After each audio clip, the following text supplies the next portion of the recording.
If you mention Paul Brady, people will often say straight away the Lakes of Pontchartrain, and maybe you'll tell us a little bit about where that came from. How did it become so synonymous with your good self? Well, I first heard it sung by Christy Moore when he was in Planksty. Yeah.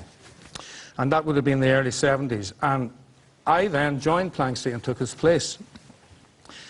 And there was this big song hanging around, and I'm going, maybe I should try and sing this, you know. So I picked it up and I worked up a guitar arrangement from it, and I fell in love with it. And then I recorded it on my first solo album, Welcome Here, Kind Stranger. And about 3 years after that, I get a phone call from my agent. And he says, Bob Dylan has heard this song, The Lakes of Pontchartrain, and he wants to meet you. So I'm going, okay. He's coming over to London. He's doing Wembley Stadium. And so I fly over, and I go backstage, and I meet Bob. And he said, you know, hello, very, very courteous. And then he said, this song, the Lakes of Pontchartrain. He said, I have to get the guitar to express this. Yeah. He said, the Lakes of Pontchartrain, how do you play that? So first of all, I said, well, you have to tune the guitar differently. Yeah.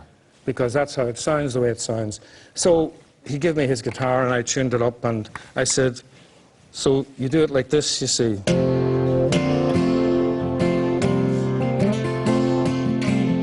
He said, oh, yeah. And I said, do you want to try it? Your turn. So he's playing it, like, you know, and it's, you know, he's kind of going, and it's not happening, you know, and I'm sort of going, no, you do it like this, you know, and eventually I'm going, the only way this is going to happen is if I actually take his fingers and go, no, you put that finger there, and, but he's Bob Dylan, you know. So what do you do? I mean, like a child. Yeah. So I take his fingers and I go, no, you do that, and you do that, and he goes, okay, right.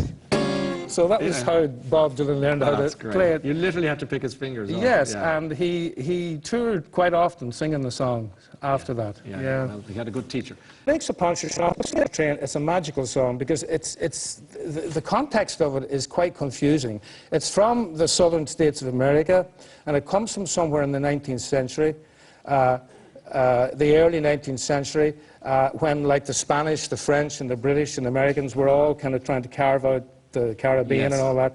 So it's confusing as to where it comes from, but it's a very big love song, and it's kind of unrequited love in a very beautiful way.